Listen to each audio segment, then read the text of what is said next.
কিরে, তুই আমার ফোন ধরছিস না কেন? হ্যাঁ, আপনি কে? হ্যাঁ, যে আপনার ফোন ধরতে হবে আমার?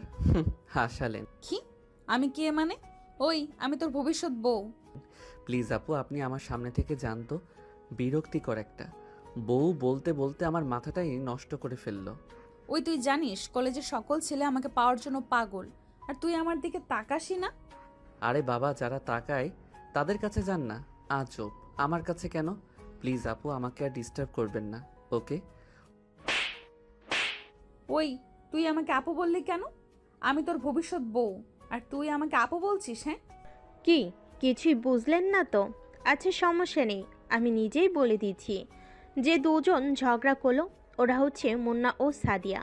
মুন্না অনার্স প্রথম বর্ষে ও সাদিয়া অনার্স দ্বিতীয় বর্ষে পড়ে। মুন্না পরিবারের ছোট সন্তান।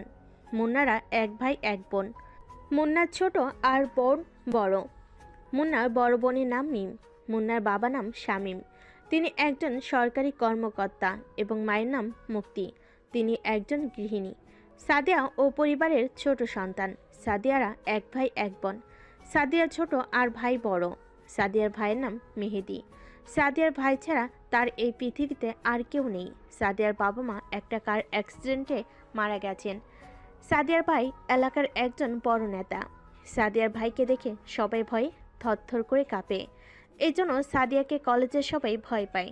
আচ্ছা, পরিচয় তো দিলাম, এবার গল্পে ফিরে আসি। কিরে বাবা, ওঠ, কলেজে যাবি না? ওহ মা, ডিস্টার্ব করো না তো, ঘুমাতে দাও। এখন না উঠলে কিন্তু আজকে আর কলেজে যেতে পারবি না। মিসেস মুক্তি বেগম এই কথা বলতে না বলতেই মুন্না লাফ দিয়ে ঘুম থেকে উঠে বলতে লাগলো। কি?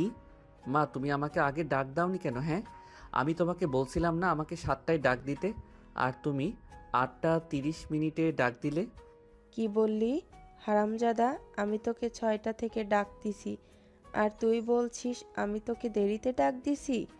2 মিনিটের মধ্যে যদি তোকে আমি খাবার টেবিলে না দেখি, তাহলে আমি আর কিছু বলবো না, সব কিছু বলবে আমার ঝাড়ু। মুন্না তার মায়ের ভয়ে তাড়াতাড়ি করে বিছানা থেকে উঠে ওয়াশরুমে গেল। মুন্না তার মাকে প্রচণ্ড ভয় পায়, কারণ তার মার কথায় কথায় ঝাড়ু হাতে মারতে আসে। কিছুক্ষণ পর ওয়াশরুম থেকে বের হয়ে খাবার টেবিলে আসলো।